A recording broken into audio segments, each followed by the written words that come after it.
spot natin dito tayo sa Escalante Central Elementary School, yung dito mismo sa center ng Escalante City. So, maghihintay tayo ng isang bata na walang bag. Ayan, last na to, last bag na natin.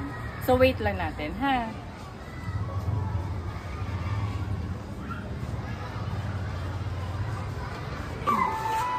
Saan na ka na grade? Ha? Grade 1 gang?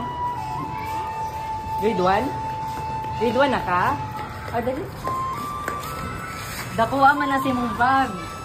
Ha? Dali kay. Ano yung pangalan? Ate, dali. Unsa? Ang suta mo din.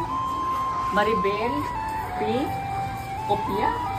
Ay, wow. Siya po si Maribel Kopya. Tama? Sakto?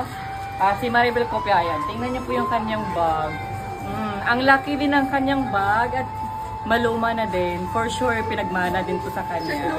Which is hindi ano sa kanya kasi ang liit niya namang bata. Tapos ang laki talaga sobra.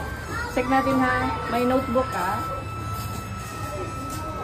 Okay, check natin.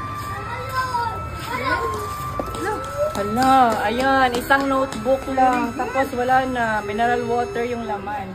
Tubig. So, wala kay crayon. Okay, wala siyang notebook, isa lang yung kanyang notebook. So, ayan, ibibigay natin yung ating bag, which is, tamang-tama. Pasok na pasok sa kanya kasi maliit lang siya. Ate niya? Ate niya? Yan po yung ate niya. So, bibigyan natin ng 8 notebook.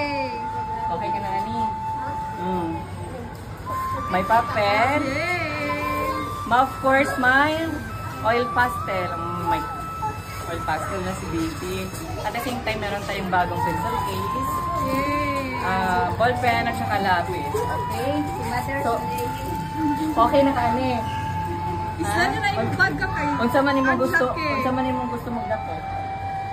Unsa man imong dream? Unsa imong gusto nga kurso? Gusto ka mag-nurse? Gusto ka mag-police?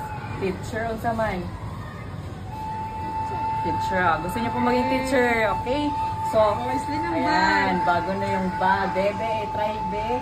Turno pa sa turno pa sa kanyang water Adi ka niya, ha? Ay mo ni gang. Tapisa. Sige, be, try ang bag. Try na gang.